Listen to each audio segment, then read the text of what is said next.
Up to 18 million Americans suffer from sleep apnea. Many of them don't know it. Now, a long-term study from the Mayo Clinic highlights the danger of this disorder. The study shows that people with sleep apnea have a higher risk of dying from sudden cardiac arrest.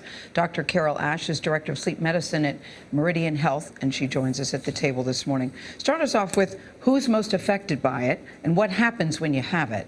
Well, surprisingly, Gail, many people do have this. Children can have it, and 16% of people who have sleep apnea aren't even obese. We think of obese people as having it. That's what I thought. Yeah. What happens when you go to sleep at night? The muscles in the throat relax, and what that does is that causes your airway to narrow. That's normal, but in some people, that narrowness goes beyond and collapses down. That's an apnea. If you stop breathing for 10 seconds, 5 times an hour, we say you have sleep apnea. And it sounds like what? Well, think of it as if you're being choked. So if you hear someone snoring, you hear, and then you hear, and then suddenly they'd stop. The noise would be silent. That's an apnea. When you're observing someone not breathing, you're saying, oh, thank God. So what happens after you go through 10 seconds of not breathing? Well, your brain finally realizes you're in a state of a respiratory emergency, and it reacts. It releases adrenaline. That pumps up the blood pressure, the heart rate.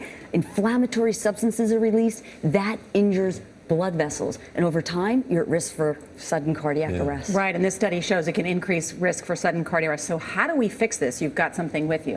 Well, surprisingly, there's some simple treatments. CPAP is the gold standard, and it looks silly, but for people that have this, it can be life-saving. And essentially, it blows air into the back of the throat to hold the throat open. There's surgeries, there's weight loss. But does that connect to something sitting by your bed? Yes, it would connect to a machine that's almost like a vacuum cleaner motor in reverse. And the Sounds so sexy, Carol. It sounds I wish very there was some way to make it a little more attractive, but go ahead. But it works. But it does work. And people unfortunately, who do this swear by it. and I've heard that. it's so common, and unfortunately we fail to recognize it because we see people snoring all the time, and it's the butt of all jokes. You never laugh at somebody who couldn't hold peas on a fork if they had cerebral palsy.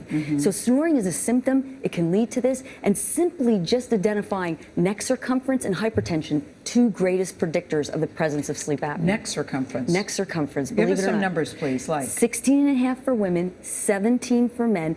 30% of the time they will have sleep apnea. So link it with high blood pressure and easy to find. Tape measure, preventable, treatable. Wow. All right. Good news. Yeah, thank you. Now, if we could just fix those maths. I'm thinking it's a birth control device. Nothing will happen in the bedroom wearing one of those. But you're alive, and that's the most important thing. Exactly right. Thank you, Dr. Ash.